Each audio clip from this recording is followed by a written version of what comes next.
Warning, Star Trek From the Holodeck contains adult language and discussions. If you're easily offended, do not continue to listen. Lock and load! Fire! Holodeck 3 program is reinstated. Open sesame! Commander Klingon vessel. We are energizing transporter beam. Now. Warp 1, engage!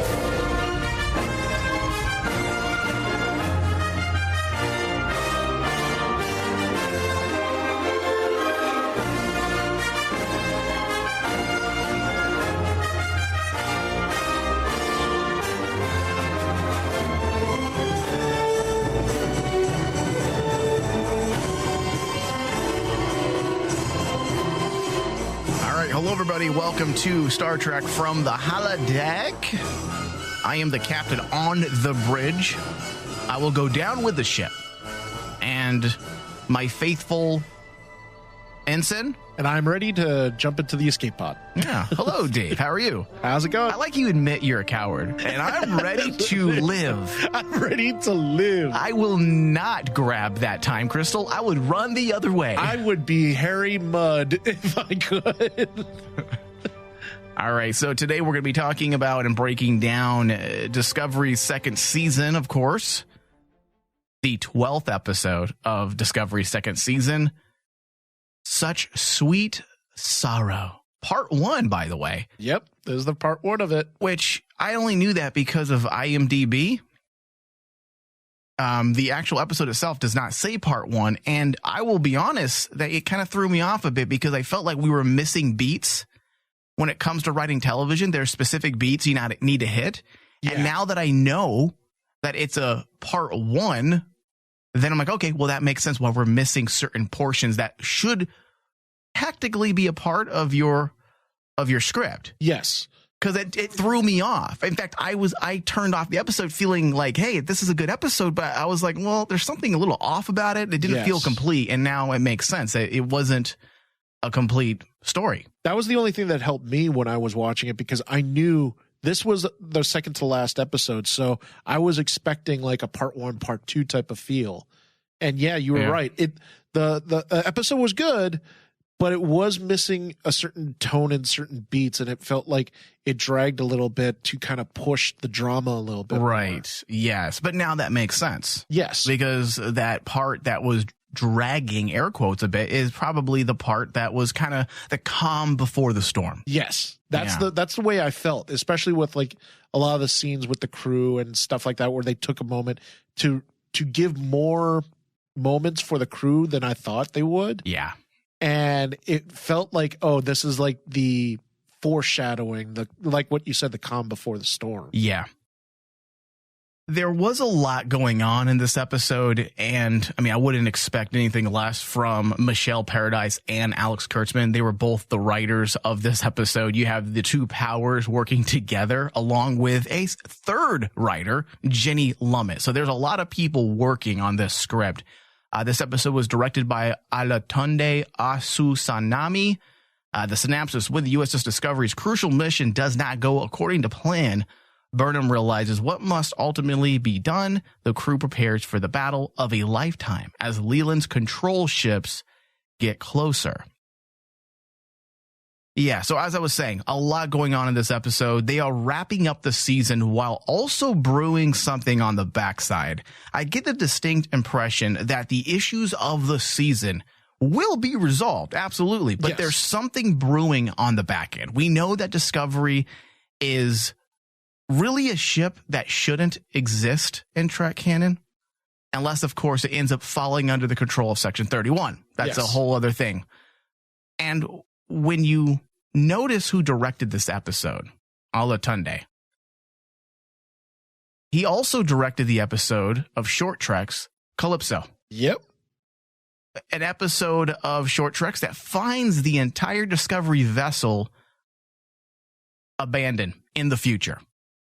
And suddenly, everything starts connecting. Yes. Like, okay, I see what you're doing here. And now also this can be some massive misdirection, hoping that we remember the Short Treks episode. But it does seem like they're working on something else as well. Seems like things are coming together from that end. Or at least the episode of Short Treks, as I was saying, could very well be a glimpse of Discovery's final resting place. Or simply a place in time that the crew left the vessel for a short time until they went back to retrieve it. Either way, it feels like there are other things brewing and not just what we've been working towards all season. I don't think we're going to get that abrupt ending like last season. Of course, you and I have gone on and on about the last, 4 episodes of the first season where we felt like that's where everything just came crumbling. Yeah, the House of Cards fell. It didn't work. Like, we enjoyed most of the season, and then suddenly it's like, all right, it's time to wrap this up. And it just felt like an afterthought. Like, oh shit, you know what? We need to wrap this whole Klingon thing up that we started. I know we took a little detour in the mirror universe, but shit, how are we going to close this off? And it just felt very abrupt, and it wasn't very satisfying to me. And for me to be unfulfilled, Dave, I feel like we are good Star Trek fans. There's a lot of bad Star Trek fans. I'm just going to say it. There's a lot of bad Star Trek fans out there that don't give anything a shot unless it's their TNG or their original series. Yeah. I feel like we are fair and balanced Trek fans. In a lot of ways, I feel like we are true Trek fans because we are willing to accept the new as well. And if they kind of lost me, someone who is open to change, they lost me at the end, that was a problem. Yes, I agree with that because, like, while season 1 was good, that ending didn't really fit well because, like, they were trying to mash 2 storylines together that couldn't mesh. Yeah. You had the storyline of the Klingons that kicked everything off, and then you had the story of the mirror universe, and they just tried to force all those elements together, and it couldn't work. Now in season 2, the thing I thought was brilliant in season 2, they took like all these storylines, meshed them together, and actually it does feel cohesive. Yeah. Like if you watched the Short Treks, I was really happy that they brought elements from Short Treks into this episode so seamlessly. They not only brought in Calypso, they actually threw in the Tilly Short Trek and made that worth something because like they finally brought that character back and they made it seamless to the point where it's kind of like, oh, okay, now the Short Trek feels like it is part of this series. Yeah, we saw the return of Mihani Aika Kapu. I believe that's how you say her name. Played by the amazing Yadira Guevara Prip. Yep. And we had praised that episode of Short Treks. And we both really said, when we discussed the episode, we both said that we hope this character comes back. That she felt very Star Trek. Yeah. In almost every way. And sure enough, they brought her back. And she's playing not just a guest spot, but she's playing a guest spot that's very important. And she's now a part of this 2-part season finale. Yeah. It makes you wonder if they may make her a permanent person. And I think she'd a permanent figure. I think she'd be a really cool permanent figure. I agree. To the cast because like, or at least an ongoing ally that we see from time to time, like 2 or 3 times a season, almost like Laurel. Yeah. Every Star Trek show has to have those guest spots. Those guest spots that the characters come back. The Lieutenant Barclays, if you will. Yes. And, Poe could kind of squeeze right into that spot. Oh, absolutely. And the thing that I loved about it, they didn't force that character into this situation. When she came in, it was actually pretty seamless. Like they said, my favorite scene in that one was when they ask her, well, why are you here? This isn't your fight. And she says, well, my sister planet is part of I will defend that planet like she's my sister. Yeah. And it's all sentient life. And I like that she pointed that out. It's all sentient life. Yeah, we should all be fighting. Yeah. Like, where's the Klingons? Where's the Romulans? We should all be fighting together. We should all be fighting because they want to wipe all of us out, not just you guys. Yeah. And it's like, what do you mean by you guys, David? So stupid. Yeah, so I feel like Michelle Paradise did a great job bringing together the entire crew as well in this episode, giving each of them something to do and showing the camaraderie of the crew. There's a chemistry amongst the crew that was missing last season. In fact, that's something we have gone on and on about, and we've praised this season for bringing many of our background players to the forefront and giving them their due. And sometimes giving them their due isn't necessarily about giving them an entire arc. Hey, we need to learn about this person's past and then this person's past. It's just making sure they're front and center and they're not, hey, who's that guy in the red shirt in the background? Nah, just ignore him. We don't know. We don't care. Yeah. Give them faces. Let us know who they are, at least in the crew. And the scenes that we had this week, I felt like it really brought back some classic Trek vibes, having the crew interact with each other the way they did. I loved it. The Discovery team also took us inside the Enterprise, Dave, and we got a look at the updated design, which I thought was beautiful. It was awesome. It was awesome. It really was a great job staying true to the original overall design, but just kind of like, I guess, updating it for modern audiences. Yet keeping that same atmosphere too, with all the sounds and the beeps. Oh, I loved it. That was awesome. I was like going, this is how you update a look of something, because people have to understand that 1960s architecture would look terrible today. Yeah. So you have to update that. You have to bring that forward and kind of give it that more, I don't know, clean feel. Yeah, and I know some people were upset. Of course, there's those overzealous purists that refuse to accept change, even if it's a good change. And I will admit, this was tough. This was a tough one for me as well. I was dreading it. In fact, a part of me was hoping we never saw the interior of the Enterprise, because I didn't want to be disappointed. I didn't want them to get something wrong.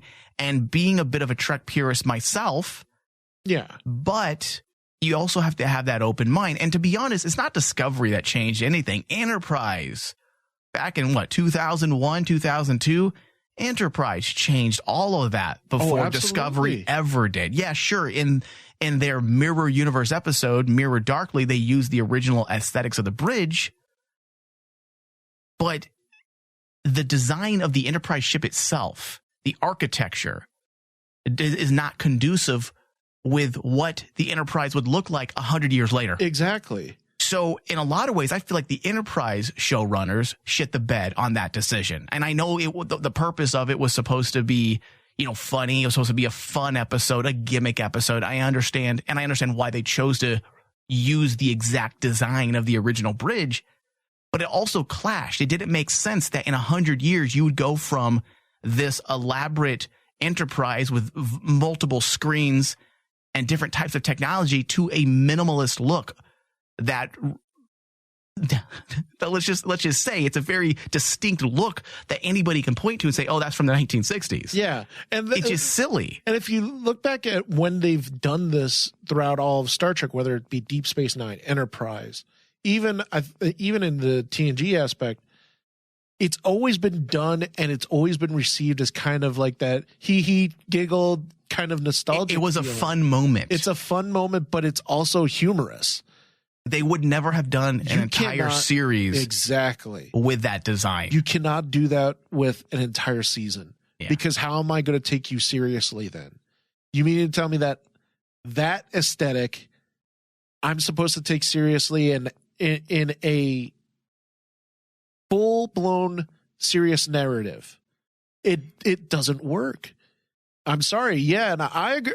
I agree with you guys. I'm not one of those people. When I heard that they were going to update the Enterprise interior, I was really psyched. I wanted to see it. I didn't care if they changed it dramatically. Just make it feel like the Enterprise. Maybe my hesitation was less about getting annoyed with what they did, and maybe it was more about the internet itself and hearing them blabber and complain about it. Maybe that's the reason why I didn't really want to see the inside of the Enterprise, because like I knew people were going to complain. Because I don't.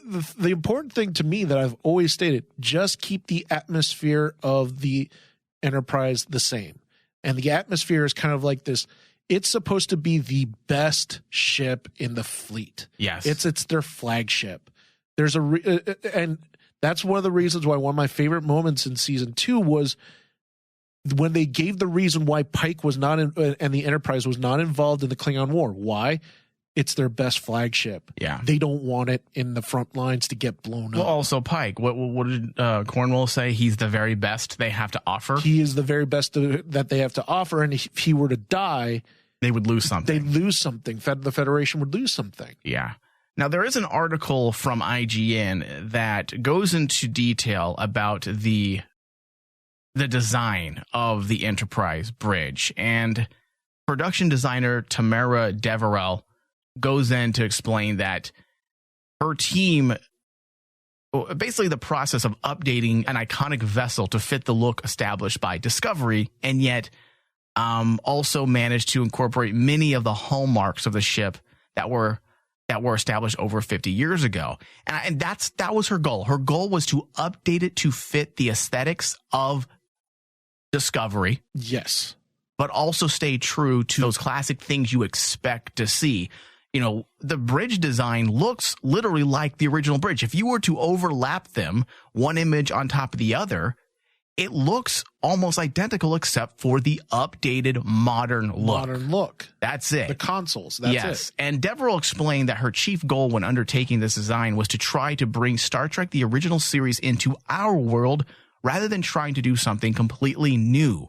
This included looking at the design plans and layout from the original series, as well as digging into old episodes of the show. She said, I wanted to really evoke the original series as much as I could, she said, but still to do it within our Discovery style and with the new building techniques that we have now, which are more finessed and space agey, I want to say, than they had been. So I think she did a great job. I feel like this is one of those situations where you're just not going to please everyone. You're not going to please everyone. That's why I really appreciate the small little details, because that's what makes the Enterprise. And that's what matters, is respect the past. Respect the past, but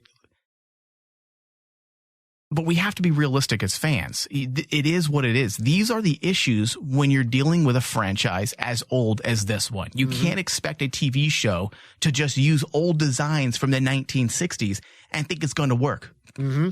Can you imagine how weird it would feel? Like we see Pike on the bridge of the old Enterprise. Oh, he would look ridiculous. It would look silly. Yeah. And that's not the tone that you want to give for your show. You want to basically, when I was watching, even let's say they decide to do an updated version of the original series. Let's say Discovery didn't exist.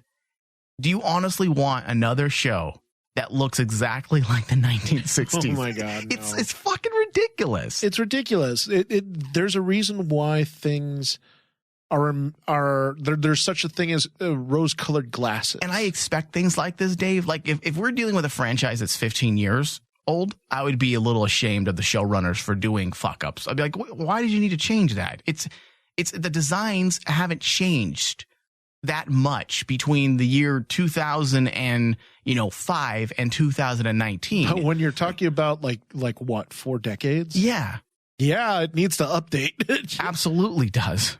It's like a house. You don't want to buy a house that looks like it was built in the 1950s, 1960s. You don't want that Brady Bunch home? No, you don't want that. I thought that was the American dream. That's the American dream. All right, we need to go to a quick break, and then when we get back, we're going to jump into the goods of this episode. We will be right back.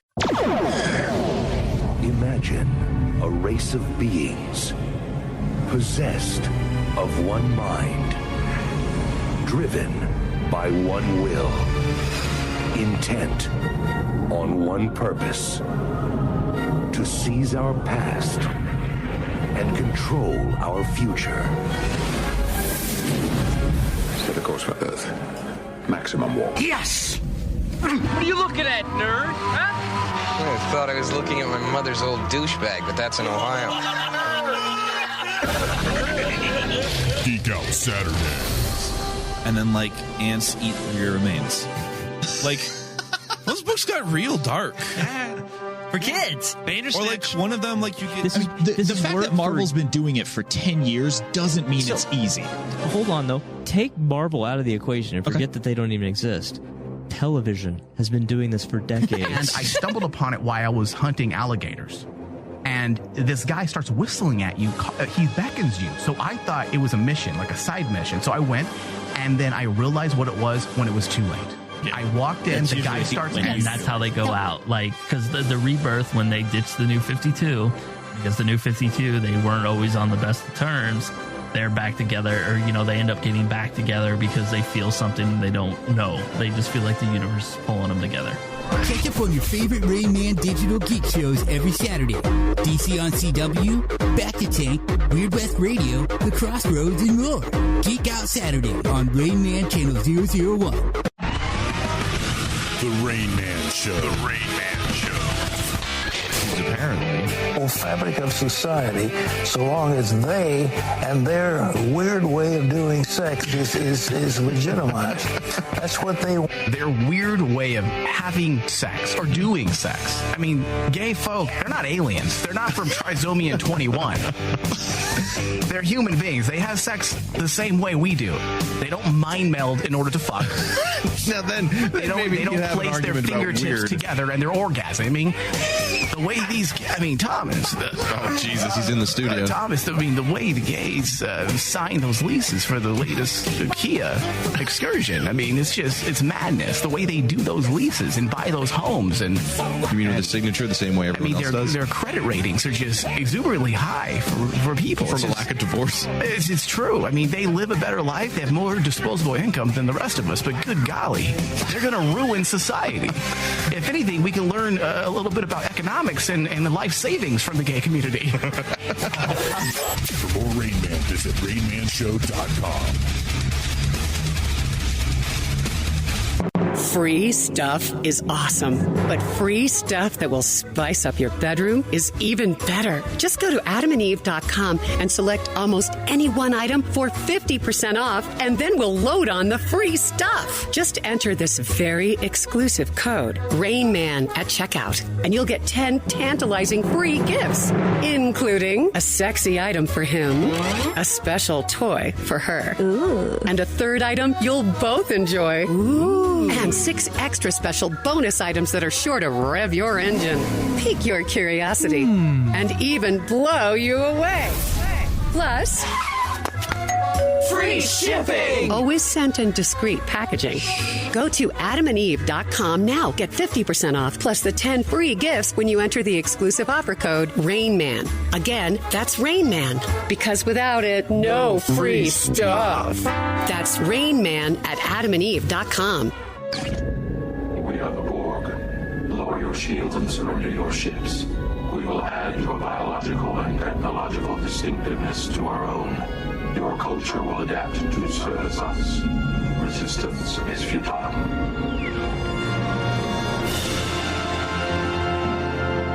All right, welcome back, everybody, to Star Trek from the Holodeck, the Discovery Edition, where we break down and discuss Star Trek Discovery. All right, David, so it's time for you and I to jump in to our discussion this week on episode 13 of season 2, titled Such Sweet Sorrow, part 1. All right, so the role of destiny and or fate came back into play this week. We had spent a very big part of our discussion last week geared around those topics. The idea that Pike took his perceived fate and made it his destiny, securing his legacy and making him one of the most iconic captains in Star Trek canon. That being said, there's also another idea that we had touched on briefly as well, and it was the notion that Pike is playing his part. A part in a much bigger story. And we keep hearing that. I'm just playing my part. We all have a part to play. This is the part I should play. Yes. And that was the impression I got again this week. Everyone has fallen into their assigned roles so neatly.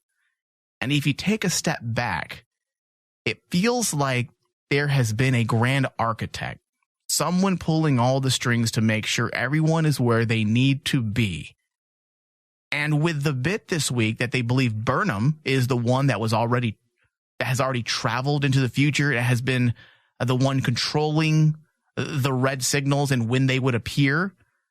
she seems to be the obvious culprit, right? The person that is pushing and nudging these people to fall into their assigned roles, the roles that they need to be in order to win. In order to win. Yes. For example, Saru is, I think, the biggest one we can point to. The fact that a red signal appeared over his homeworld. Over Kaminar. And over Kaminar, just so that he can evolve. And when you look at what's heading in their direction, it would make sense. In order for them to be competent, they need Saru to be in that captain seat today, not tomorrow. Yes. Saru needed to be prepared. And honestly, I don't think Saru would have the courage. He's not a coward. He just lacks complete courage. Decisiveness. Right there. That's a better way of saying it. But it feels like there is a much bigger story than what we are currently privy to as well. Would you agree with that? Absolutely. Does it feel like there's more than just Burnham pulling the strings? Yeah, because it's so fun looking back at this season and seeing how the mystery is unfolding. Because when you look at all the signals, yes, the simple thing would be to say it's Burnham this whole time. And it very well could be, but it just... the funny part is kind of like when you look at other signals, how would Burnham know this? There's no way she would know about something like this. Like, the biggest mystery to me is the one signal that showed up for Spock. And it tied into Wrath of Khan. Because it's the site of Genesis. Oh, that's right. How in the hell? Okay, if it's Burnham, that could have also just been like a little Easter egg for us fans. It could have been an Easter egg, but you got to remember, they've been really strict on the fact that they're trying to not just put an Easter egg out there and say, look, it's Genesis, it's Wrath of Khan. Yeah. But they want to use it towards the narrative. And the narrative is currently all the characters think it's Burnham, but yeah, just like what you said, the more as we as the audience look at it, we're like going, they're sprinkling this mystery even further out and saying maybe it's not Burnham. We don't know. Right. And that's what I'm saying. Like I'm inclined to believe that the person controlling the red signals is Burnham. I will agree with that. I will agree with that too. But I think there's a bigger story that is also brewing, just like I said at the top of the show. Be careful, Mike. My tinfoil hat is starting to form. Well, it seems a bit obvious now. It's like there's something bigger, whereas the beginning of the season felt a little more intimate, right? Yes. Well, as we progress, the show's becoming more grander in scale this season. And it's no longer just a personal portrait of Burnham and Spock's issues. It's becoming a lot more grand. It's big. It's actually telling the story of the Star Trek mythos. Right, exactly. And the universe. And when you do something like that, there's usually something brewing on the backside. And yes, I understand we're dealing with the potential demise of all sentient life, but it seems like there could very well be more coming. Yes. And maybe there's a bit of a meta aspect to this season. There's been a lot of, course correction and adjustments made to sync Discovery with what we know of this time period.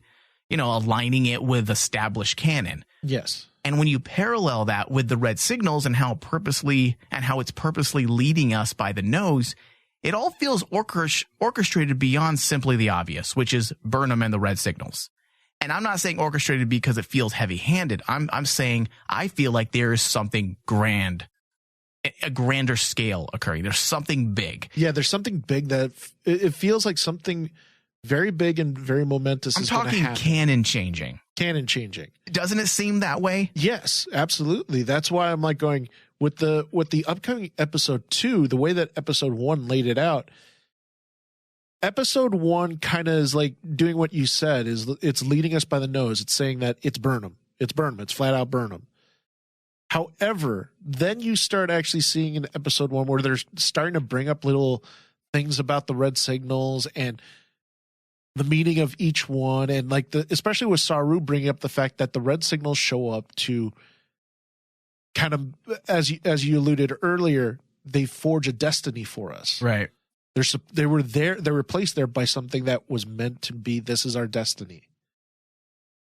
It's something bigger than. Then at that point, it feels something bigger than Burnham herself. Yeah, and in a lot of ways, the red signals has been a genius writing device to get everyone where they need. I feel like it's quickly leveling up our crew so they will be ready for what comes next. It goes right back to the saying that we keep hearing, especially from Pike, the role we have to play. The role we have to play. It goes right back to that. Now, story aside for a moment, I want to say that this might not have been my favorite episode of the season, but this episode embodied what Trek is for a lot of people. And that's why I feel like it's such a shame that there's so many, so-called Star Trek fans that keep pissing on this show, because it was filled with optimism, camaraderie, humor from Poe, Georgiou, Pike, Reno, Tilly, Cornwell, just a lot of well-timed quips. And all of this brought a very TOS vibe to the episode. Yes. It felt like Kirk, Spock, and Bones all poking and prodding each other like they used to do back in the old movies. Mm-hmm. And I love it. I love that they're bringing back that, I don't want to say levity, but comedic timing to Star Trek. Because Star Trek's never been, it's never been one of those funny shows. But the funniness is how the characters interact. Yes. That's been the humor. It's the character, I don't want to say drama, but the character development. The interplay. Yeah. The character interplay has always been one of the things that has made Star Trek great. Even when you look down, not just the TOS, but TNG and Voyager, all the character interplay with it, the crew has been the highlight of all the Star Treks. Sure. How they interact with each other, how they live with each other. That's what makes Star Trek. Yeah, without a doubt. And this was one of the big parts that I feel was missing drastically from the first season. Yes. You had Tilly. You had Tilly, and she was great. She brought the levity when it was needed. But, and I understand why they introduced that character. It wasn't just to be, hey, guys, she's funny. It was more about bringing levity to a season that was shrouded in darkness. There was a lot of doom and gloom. There was a lot of dark themes. But what did she mean? What did she mean to the crew? Right. And that was what was missing. Absolutely. That's exactly what was missing. And now this season, they're bringing all those, I guess, everyone's little personality quirks. They're bringing them together. And it just, like I said, it feels like Star Trek, especially that moment when they're sitting and Georgiou offers her idea, which was to launch a torpedo into a sun. And I was like, I'm with you. I'm with you. I'm with you. That's a simple fix. That's a Terran way of thinking. And Saru's all like, you will kill all life within a certain, 100,000, whatever, 100 million light years. And she just says, yeah. And then Burnham, Pike, and Cornwell all like chastise her, like, yep. They're like, I thought you said no plan's a bad, I don't know, no idea's a bad idea. And Pike's all, that's a lie. And then Cornwell says, that's a bad idea. Yeah, that's a bad idea. Is it those type of moments that are just so good that makes this show so worth watching? And it brings back nostalgia overloaded. This is how you do it, rather than, utilizing so many elements these days that so many filmmakers put in their TV shows. We call them member berries because of that episode of South Park. Hey, you remember Spock? You remember Lieutenant Yar? Remember Klingon? Remember Romulans? But where's the new stuff? What do you bring us something new that's unique to your show?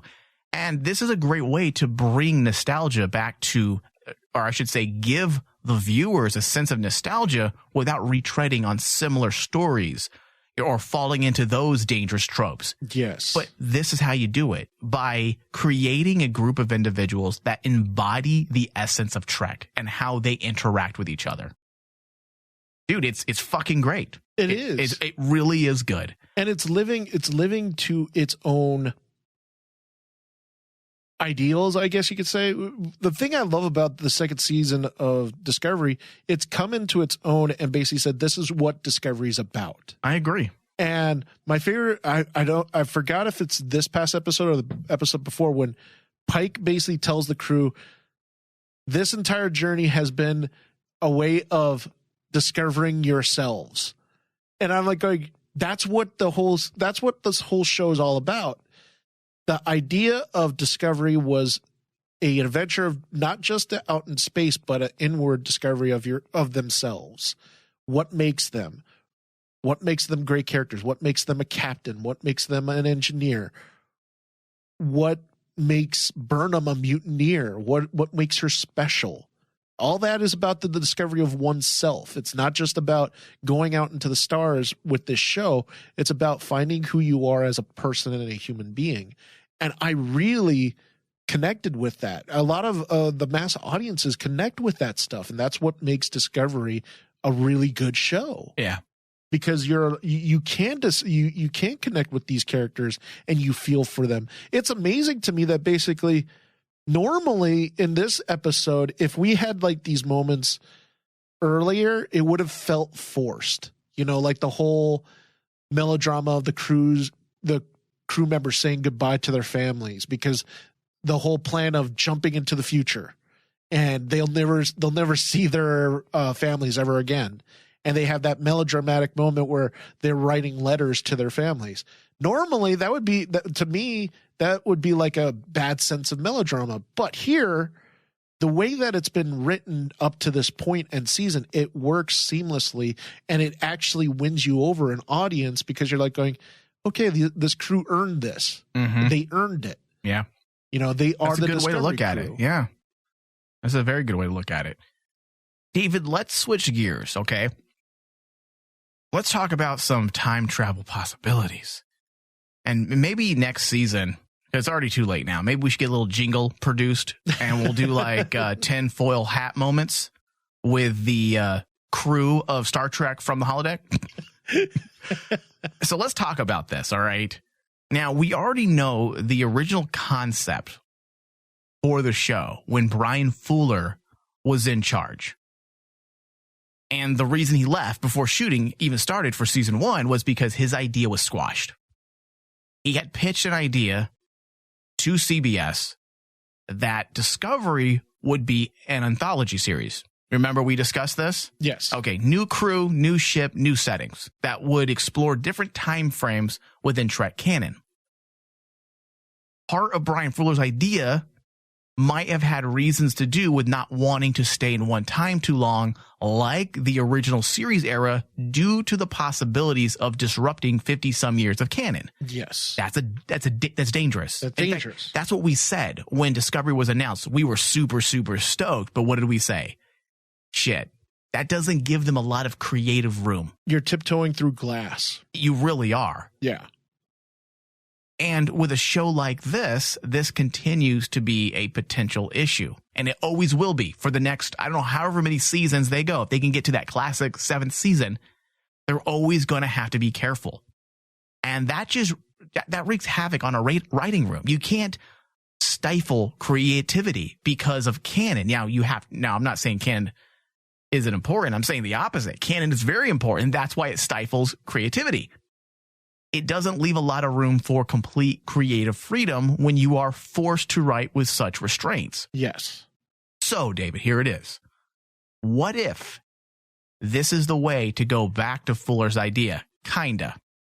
What if the Discovery ship crew doesn't come back to the past because it's unable to, right? Like they said. And the show becomes something entirely different. I'm saying they should become I'm not saying they should become a time-traveling show, but what if in order to remove them from the timeline, the ship does a whole trapped in time type thing? Now, granted, my concept needs work. That's very shitty. They would probably laugh me out of the writing room. I'm spitballing here, but what if the writers remove Discovery from this timeline and place it and its crew elsewhere? Oh, I've thought about this, and I have thought, how would they make this work within the Star Trek universe? And the funny part is, I know a reason why they would do this. Okay, so you were thinking the same thing. I was thinking the same thing, because there is a very valid reason why they would do this. Go ahead. Now, as Star Trek fans, we all know this isn't the first rodeo Star Trek has ever delved into time travel. Far from it, Dave. Far from it. Far from it. But the one thing that basically was introduced that was never truly explained was what happened in Voyager. Voyager ran into the Temporal Federation. Remember the guys who guard the time. You're talking about the season finale of Voyager. Is that? Yeah. They never really explained how did this Federation start. How did they get this point? How did they get to the point that they were the guardians of time travel, where they were like time cops? Mm-hmm.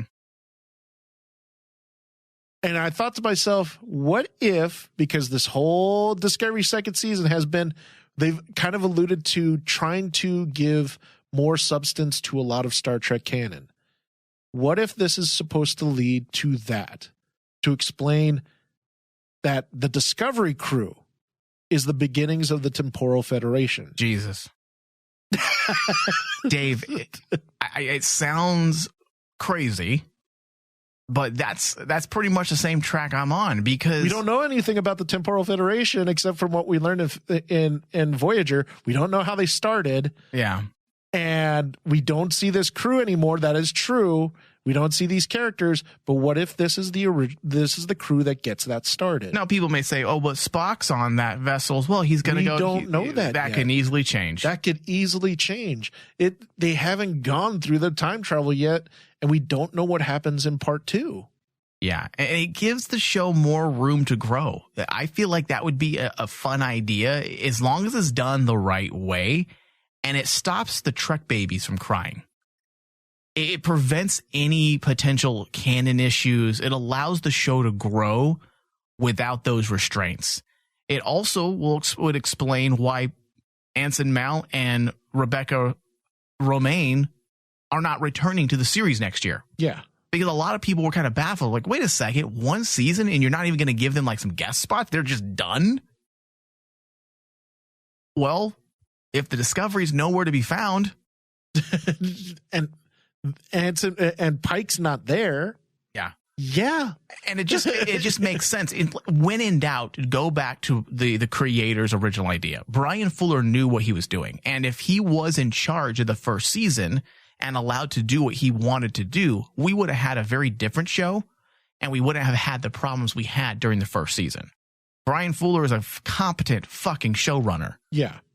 So why not go back to that idea? Because his idea was probably designed so that they aren't restrained. Think about it. Number one, what was his original idea, Dave, for the first season? Not only was it an anthology series, but the first season was not supposed to take place most of the season was not supposed to take place in our universe. In our universe, even. They were going to be, I want to say the original plan, based on the showrunners that got fired, Aaron Harberts and Gretchen Berg. They said that originally Brian Fuller had planned for them to go to the Mirrorverse after episode 4. And then they would be, 12 episodes? Yes. So the entire season would take place in the Mirror Universe. And then that show would be done. They'd wrap it up. And then they'd move on to the next idea for the second season. There was a genius behind Brian Fuller's plan, because he understood writing under restraints, knowing, can we really do a 7-season show in a time period that's shrouded in mystery, but also a lot of issues pertaining to canon could occur? So I have a feeling that CBS was like, you know what? We probably should have listened to Brian Fuller. We should. And now they could be opening that doorway to allow more creative writing, rather than worrying about whose toes you're going to step on. Whose toes you're going to step on, or like making sure that the original history of Star Trek remains intact. Yeah. Now I know that's some people may roll their eyes and be like, well, that's silly, but it could work. Discovery has made some decisions this year that, if I just read it on paper, it would be like, I don't like that. And yet it has worked. It's worked because anything can work as long as it's executed appropriately. Exactly. It's the execution that's the key. And this past second season, they've executed this plan flawlessly, because and one of the biggest reasons why is they have given us a compelling narrative and story that we can all follow. I was going to say, when we were talking about the red signals, the mystery of the red signals has turned into one of my favorite plots of Star Trek canon that I've ever seen. because it's the most intriguing mystery that you could that they've possibly made in Star Trek. Like, and it's well thought out too. It's well thought out. It's not like last season where it was just, a bunch of misdirection and hoping we don't see the mystery. This one, throwing stuff at the wall to see what sticks. Yeah. Mostly shit sticks that way. Yeah. Yeah. So, all right, Dave, there's a few more things of note. Number one, Georgiou told Pike that she's a Terran from your mirror universe, and Pike just winked. Yeah. Okay. Did he already know because of the time crystal? Did he see something?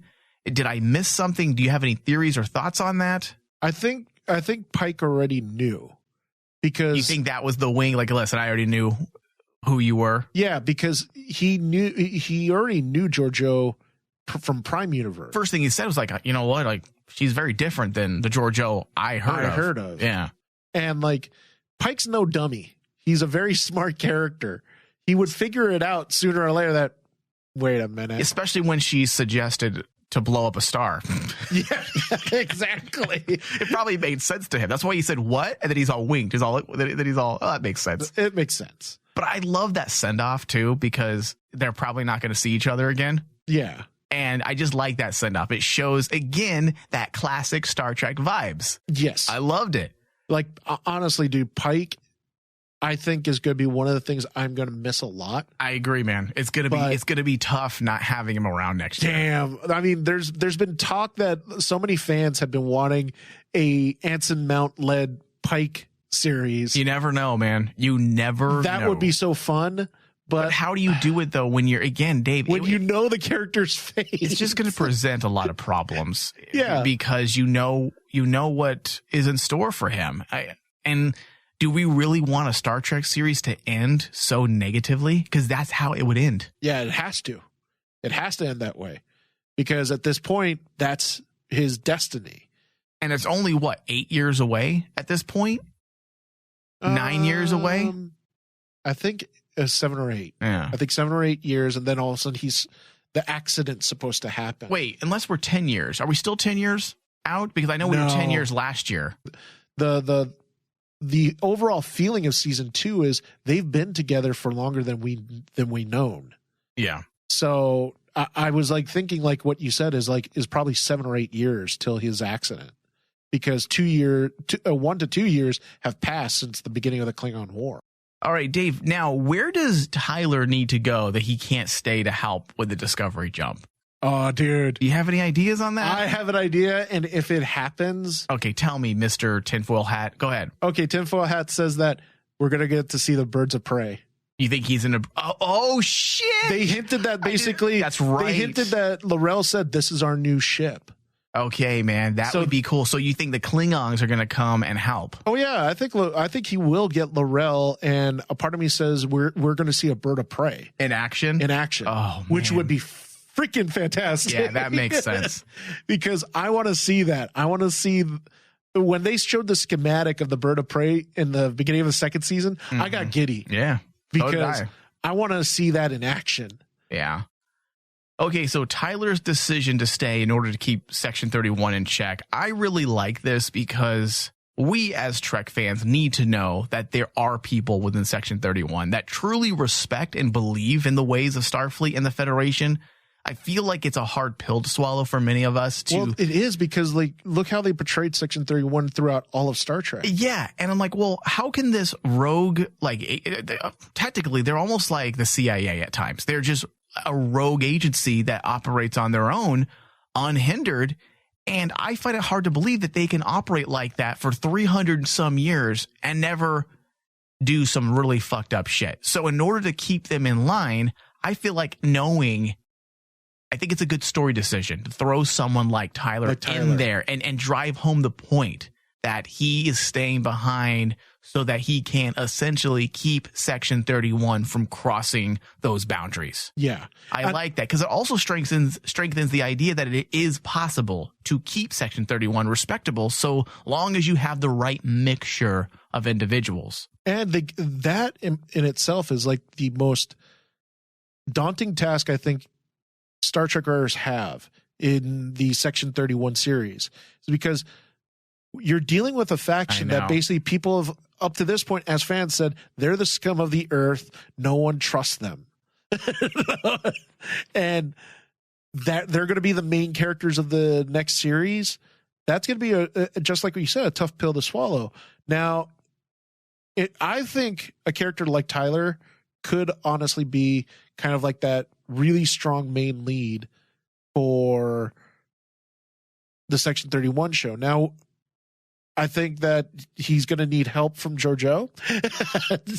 I mean, it's obvious that basically Michelle Yeoh brings that fizz to a show and everything else, because honestly, a character like Tyler probably doesn't bring in that much star power, but that's why they have Michelle Yeoh and JoJo in there. Mm-hmm. Narratively, I think the Section 31 show is going to focus solely on Tyler and his battle to see, I have to keep this in check. I have to get good people in this organization to make it work. Yeah. I think that's a smart little nugget, you know, to leave us, at least with season 2, leave us with that so that we know that Section 31 will be reined in. Yeah. All right. So overall, solid episode. The opening half was far more interesting for me. I felt like the ending kind of dragged because we said bye like a half a dozen times. Every time saying bye was done, we suddenly saw a new group of people. Bye. And I just felt like it went on and on and on. Now, knowing that this is part 1 and there's a part 2, I feel like it works just fine. Because if you were to take this into a movie format, then you have that lead up to the final act. Yes. And that would make sense. So the episode worked for me. Dave, final thoughts. Final thoughts on this. I also agree that this episode worked for me because I walked in knowing that this was part 1. And also, when I compared it to the last 2 episodes of season 1, or to compare it to season 2, there's no comparison. There's no right? comparison. This was far much better, far better written. And honestly, with this episode, it made me comfortable with Michelle Paradise because that was the whole thing. Remember, about mid-season, Kurtzman said Michelle Paradise is going to be taking over as showrunner.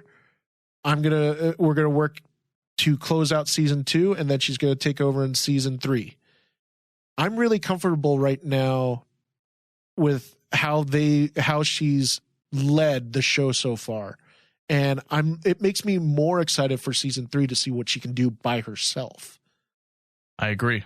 Well, she'll still be running with Kurtzman. They'll both be co-show running together. I thought Kurtzman was going to take a backseat. No, he'll still be part of the team. The team? Yeah, he's still show running with Michelle Paradise. But I agree with your idea. I agree with your thoughts. It'll be interesting to see what she does being a part of the writing staff from the beginning, because she didn't come in until halfway through. So I agree with you on that aspect, that I'm anxious to see what she can do being there the entire time in that room. And I have a feeling that she'll probably be carrying most of the weight in the writing room, just because Kurtzman is not necessarily a writer. He's an executive producer that's capable of being a strong leader, which is 90% of what a showrunner does. It's leadership, being that managerial role, or falling into that managerial role. So it will be interesting to see Michelle Paradise, what she can do for the third season, when she is carrying, I guess, the weight of the writing room on her shoulders, I guess. And then when she brings in, Q into the series properly, I will be completely happy with her. All right. I want to thank everybody for listening to our discussions. You can always find us on demand on iTunes, Stitcher, Google Play, and Spotify. Just search Star Trek from the Holodeck. Also, leave us reviews on iTunes and Stitcher, because it helps us. It helps us gain more traction. It helps us pop up on people's feeds more when they search for Star Trek type discussions. I want to thank everybody. Thank you, David. Thank you. Live long and prosper. I couldn't help but notice your pain. My pain? It runs deep. Share it with me. End simulation.